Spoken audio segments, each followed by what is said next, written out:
Hello viewers, আসসালামু আলাইকুম। দেওয়ান Oppo blogs থেকে আরেকটি ব্র্যান্ড নিউ এপিসোড নিয়ে আপনাদের মাঝে আমি এসে হাজির হলাম। আজ আমি আপনাদেরকে নিয়ে যাব ম্যাগের রাজ্য সাজেক ভ্যালিতে। সাজেক ভ্যালি বাংলাদেশের সর্বোচ্চ চূড়ায় অবস্থিত একটি ম্যাগের রাজ্য, যা দেখার জন্য হাজার হাজার পর্যটক সারা বছর সাজেক ভ্যালিতে ভিড় করে থাকেন। সাজেক ভ্যালি যদিও রাঙ্গামাটি জেলায় অবস্থিত, কিন্তু সাজেক ভ্যালিতে যাওয়ার রাস্তাটা আসলে খাগড়াছড়ি হয়ে। আমরা ঢাকা থেকে গত রাতে নিজস্ব গাড়ি নিয়ে প্রায় 12টার দিকে রওনা করি। রওনা করার পরে আমরা খাগড়াছড়িতে ঢোকার আগে চেকপোস্টে, মাটিরাঙ্গা চেকপোস্টে আমরা রাতে নাইট স্টে করি। এখানে আমরা কয়েক ঘন্টা ঘুমাই। তারপরে আমরা খাগড়াছড়ি জেলা শহর পার হয়ে সকালে নাস্তা শেষ করে তারপরে আমরা সকাল 10:30টার এসকর্ট ধরে এখন চলে যাচ্ছি ম্যাগের রাজ্য সাজেক ভ্যালিতে। সাজেক ভ্যালিতে যাওয়ার যে রাস্তাটা রয়েছে, পাহাড়ি আঁকাবাঁকা রাস্তা, পাহাড়কে কেন্দ্র করে বিভিন্ন রকমের পাহাড়িদের বসতভিটার মাঝখান দিয়ে যে রাস্তাটা সাপের মতো এঁকে বেঁকে প্রবাহিত হয়েছে, সেটা আসলে নিঃসন্দেহে বাংলাদেশের মধ্যে একটা অন্যতম সুন্দর রাস্তা। আপনি সম্পূর্ণ রাস্তাটার মধ্যে দেখতে পাবেন যে ম্যাগ আপনার সাথে খেলা করতেছে, সবুজ পাহাড়, সামনে দিগন্ত বিস্তৃত খোলা নীল আকাশ। সাজেক ভ্যালিতে আমরা আপনাদেরকে আজকে সাজেক ভ্যালি যাওয়ার যে অ্যাডভেঞ্চার প্রিয় রাস্তাটি, সেই রাস্তাটি আমরা একটু একটু করে আপনাদেরকে দেখাবো। এই রাস্তাটির সৌন্দর্য আসলে বলে বোঝানো যাবে না। রাস্তাটার প্রতিটা মোড়ে, প্রতিটা বাঁকে বাঁকে রয়েছে এক অন্যরকম থ্রিল, অন্যরকম একটা সুন্দর অনুভূতি। আপনারা দেখতে পাচ্ছেন আমার সামনে একটি চাঁদের গাড়ি যাচ্ছে। আসলে যারা নর্মালি ঢাকা থেকে বাসে করে আসে বা অন্যান্য জায়গা থেকে বাসে করে আসে, তারা এরকম চাঁদের গাড়িগুলোকে রিজার্ভ করে সাজেক ভ্যালিতে ভ্রমণ করে থাকে। সাজেক ভ্যালিতে যাওয়ার জন্য দিনে 2টা স্কট হয়, একটা সকাল 10:30টায় আর একটি হচ্ছে দুপুর 2:30টায়। অনেক সময় স্কটের টাইমিংটা একটু চেঞ্জ হয়, আধা ঘন্টা বা 1 ঘন্টা আগে পরে হয়। আমরা সকাল 10:30টার স্কটে রওনা হয়েছি। আমাদের সামনে আরও অনেক গাড়ি ছিল এবং পিছনেও অনেক গাড়ি ছিল। আসলে গাড়ি আস্তে আস্তে কেউ আগে চলে গেছে, কেউ পিছনে পড়ে গেছে, এই জন্য আমাদের সামনে এখন একটু ফাঁকা মনে হচ্ছে।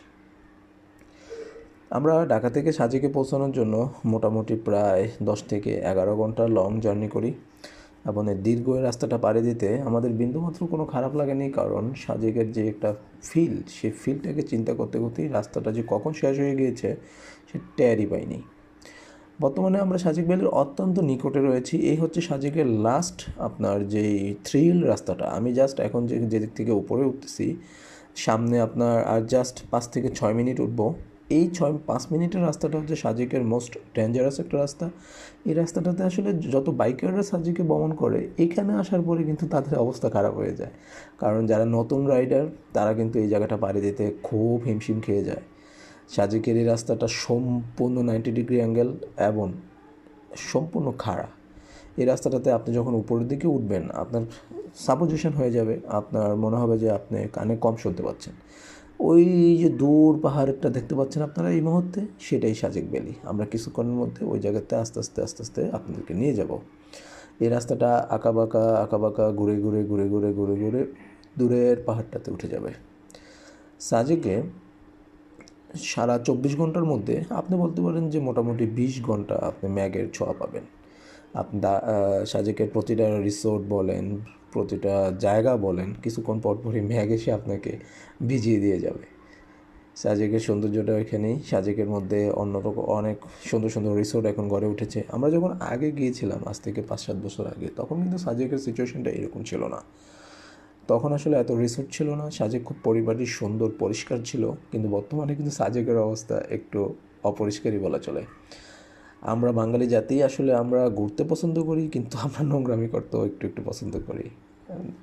আসলে বিষয়টা আমাদের জন্য, যারা আমরা ভ্রমণ পিপাসু মানুষ, যারা আমরা রেগুলার ভ্রমণ করি, আমাদের জন্য খুবই কষ্টদায়ক। আমার মনে হয় যারা আসলে নতুন নতুন বিভিন্ন জায়গাতে যায়, তারাই আমরা আসলে না বুঝে অপরিষ্কার করি জায়গাগুলোকে। আমার রিকোয়েস্ট থাকবে যেন আপনারা যারাই সাজেকে যাবেন একটু পরিষ্কার রাখার চেষ্টা করবেন। সাজেকের মধ্যে রয়েছে বিভিন্ন আদিবাসীদের বসবাস। আপনারা দয়া করে আদিবাসীদের সাথে অত্যন্ত মিউচুয়াল কথাবার্তা বলবেন। তারা খুব আন্তরিক এবং খুব কোঅপারেটিভ। আপনি তাদের কাছে যা সাহায্য চাবেন তারা অবশ্যই আপনাকে সেই সাহায্যটুকু করবে, কিন্তু তাদের সাথে কোনোভাবেই খারাপ আচরণ, তাদের দিকে অন্যভাবে নোংরামির দৃষ্টিতে তাকানো যাবে না। এই যে আমরা এখন জাস্ট যে টার্নিংটাতে উঠতেছি, এই টার্নিংটা হচ্ছে সাজেকের মোস্ট ডেঞ্জারাস একটা টার্নিং। আপনি দেখতে পাচ্ছেন সামনে চাঁদের গাড়িটা পর্যন্ত উপরে উঠতে হিমশিম খেয়ে যাচ্ছে। দেখেন আপনি চাঁদের গাড়িটা খুব আস্তে আস্তে উঠতেছে। আমার গাড়ি থেকে হয়তো এখন বোঝা যাচ্ছে না আমি কতটুকু উপরে উঠতেছি, বাট আমি কিন্তু সম্পূর্ণ উঁচু খাড়া একটা রাস্তা পাড়ি দিচ্ছি। এখন আমি যেখানে রয়েছি সেখানে এই জায়গাটাতে কিন্তু বাইকাররা খুব হিমশিম খেয়ে যায়। আমার সামনে চাঁদের গাড়ি দেখেন কীভাবে কালো ধোঁয়া ছাড়তেছে, কারণ তার যে ইঞ্জিনের ক্ষমতার অবস্থা কিন্তু এখন 12টা বেজে যাচ্ছে। এই জায়গাটা খুব থ্রিল একটা জায়গা। সাজেকের সম্পূর্ণ রাস্তার মধ্যে এই থ্রিলটা হচ্ছে মোস্ট অ্যাডভেঞ্চার প্রিয় একটা থ্রিল। এই জায়গাটাতে আসলে আপনি একটা অন্যরকম ফিল পাবেন। আপনার মনে হবে যে আপনি সত্যিই এখন সাজেকের দ্বার প্রান্তে চলে এসেছেন। আর একটু করে আর 2-3 মিনিটের মধ্যেই আমরা পৌঁছে যাব। দর্শক আপনারা দেখতে পাচ্ছেন কিছু লোকজন এখানে দাঁড়ানো, আসলে বা কেউ হেঁটে যাচ্ছে। আসলে তারা কিন্তু হেঁটে যাচ্ছে না, গাড়িগুলোর অবস্থা এতই ডেঞ্জারাস হয়ে গেছে যে এই লোকগুলো ভয়েতে গাড়ি থেকে নেমে গিয়েছে, যে গাড়ি না জানি উল্টে যায়, সেজন্য নেমে তারা আস্তে করে হেঁটে যাচ্ছে। নিশ্চয়ই তাহলে আপনারা বুঝতে পারতেছেন যে রাস্তাটা কতটুকু খারাপ, যে গাড়ি থেকে পর্যটকরা নেমে হেঁটে যাচ্ছে। অত্যন্ত বিপজ্জনক একটা রাস্তা এই সাজেকের লাস্ট 5 মিনিটস।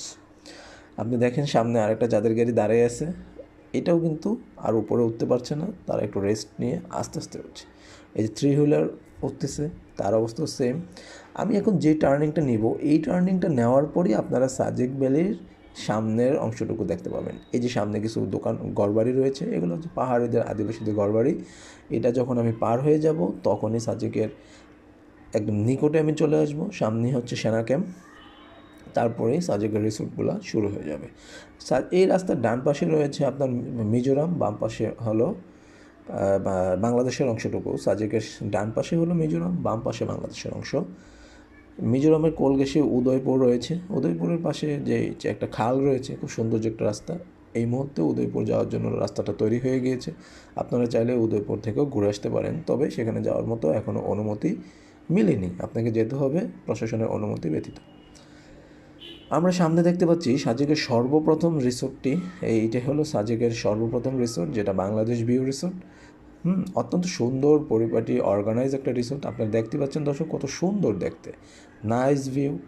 আমরা একে ওভারটেক করে আমরা আগে এগিয়ে যাচ্ছি।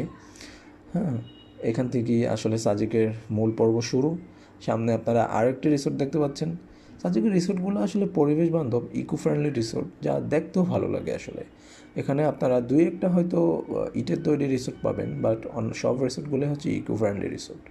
আপনারা হাতের বামে যে রিসোর্টগুলো এখন দেখতে পাচ্ছেন সেগুলো সব বাংলাদেশ ভিউ রিসোর্ট। আসলে বাংলাদেশ ভিউতে একটু মেঘের আনাগোনা কম পাওয়া যায়, যার জন্য মানুষ আসলে মিজোরাম ভিউতেই থাকতে পছন্দ করে। ওই মিজোরাম ভিউতে মেঘের আনাগোনাটা একটু বেশি পাওয়া যায়।